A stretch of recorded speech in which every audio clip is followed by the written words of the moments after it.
Subscribe कीजिए my YouTube channel and press bell icon for latest update.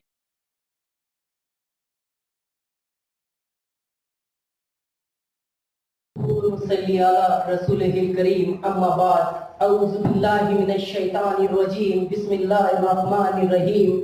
मोहतरम जज साहिबान, असातिज़ा इकराम, अस्सलाम वालेकुम व रहमतुल्लाहि व बरकातुहू। आज मुझे जिस मौजू पे लबकुशाई का मौका मिला है वो है सर सैयद अहमद खान मेरी नज़र में। इससे पहले कि मैं अपने उन्वान की तरफ आऊँ, मैं हमारे नासिर अली सर और इंतजामिया कमेटी का शुक्रिया अदा करना लाजमी समझता हूँ कि जिन्होंने वक्त की नज़ाकत का इदराक रखते हुए निहायत अहम मौजू का इंतखाब किया है। हाज़रीन, मैं सर सैयद अहमद खान के बारे में जब भी सोचता हूँ मुझे एक शेर याद आता है कि मैं दे रहा हूँ तुझे खुद से इख्तिलाफ का हक, मैं दे रहा हूँ तुझे खुद से इख्तिलाफ का हक, ये इख्तिलाफ का हक है मुखालिफत का नहीं। सामाईन, दुनिया के अंदर जितनी भी अजीम शख्सियत आई है सबके साथ इख्तिलाफ किया जाता रहा है और ये इख्तिलाफ इसलिए होता है कि उन शख्सियत की जिहतें मुख्तलिफ होती है और हर जिहत पर हर शख्स की राय यकसा हो ये कोई जरूरी तो नहीं। अकबर इलाहाबादी सर सैयद अहमद खान के हम असर थे।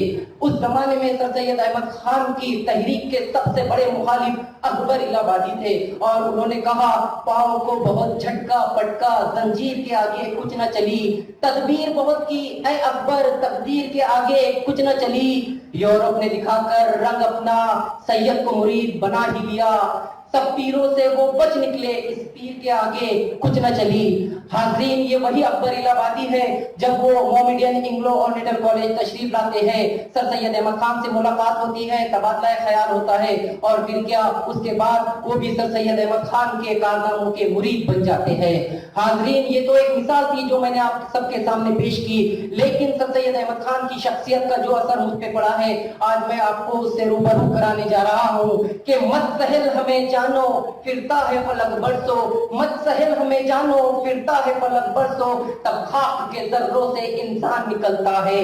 सामाईन, वो कौम जिसके ठोकरों में कैसरो कसरा के ताज थे, जब वो कासा गदाई से महरूम हो गई, वो कौम जिसने अपने हौसलों के कदमों तले हिमालय के घूर को रौंद डाला, वो कौम जिसने भारत के तूले अर्ज में रियासत और हुकूमत के चांद और सूरज रोशन किए, जब वो इंतशार और मायूसी के अंधेरे में एक सहमे हुए बच्चे की तरह लड़जा रही थी, ऐसे में एक जियाला, एक जाबाज भारत की सरजमीन पर पैदा होता है और वो उस सवाल पजीर कौम की असर नौ शहराजा बंदी की कामयाब कोशिश करता है और उसी अजीम शख्सियत का नाम है सर सैयद अहमद खान। हाँ हाज़रीन, सर सैयद अहमद खान बहुत हसास थे। कौम मुस्लिम की ज़बूहाली, ज़वाल और यस्सर मुर्दगी से वो सख्त परेशान होते थे। काफी गौर फिक्र के बाद वो इस नतीजे पर पहुंचे कि तालीमी वाहिद इलाज है जिससे कौम में एतमाद और जज्बात को परवान चढ़ाया जा सकता है। इसी ख्याल को उन्होंने अपना मकसद बना लिया। सर सैयद अहमद खान गुफ्तार के गाजी नहीं थे बल्कि वो किरदार के गाजी थे। हाज़रीन, सर सैयद अहमद खान ने मोमेडियन इंग्लो ऑर्डिनल कॉलेज जैसे नन्हे पौधे की अपनी जानो जिगर से आबियारी की और आज वो नन्हा पौधा बैनुल कौमी सतह पर शोहरत रखता है और वो नन्हा पौधा हमें ताजमहल से किसी भी तरह कम अजीज नहीं है।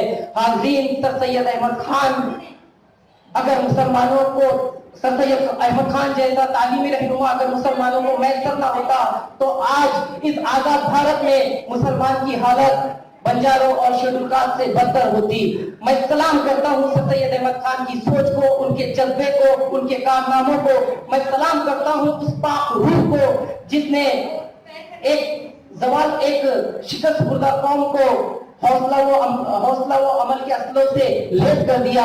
मैं सलाम करता हूँ उस पाक रूह को जिसने उर्दू शायरी को हुस्न व इश्क के रंगीन सपनों से निकाल कर जिंदगी के हकाइक और जीने का सलीका सिखाया। मैं सलाम करता हूँ उस मोहब्बत कौम को जिसने कहा कि मुसलमानों के दाएं हाथ में कुरान शरीफ और बाएं हाथ में साइंस हो और पेशानी पर कलमा तैयबा ला इलाहा इल्लल्लाह मुहम्मदुर रसूलुल्लाह लिखा हो तो वो कौम किसी भी मुल्क की तकदीर बदल सकती है।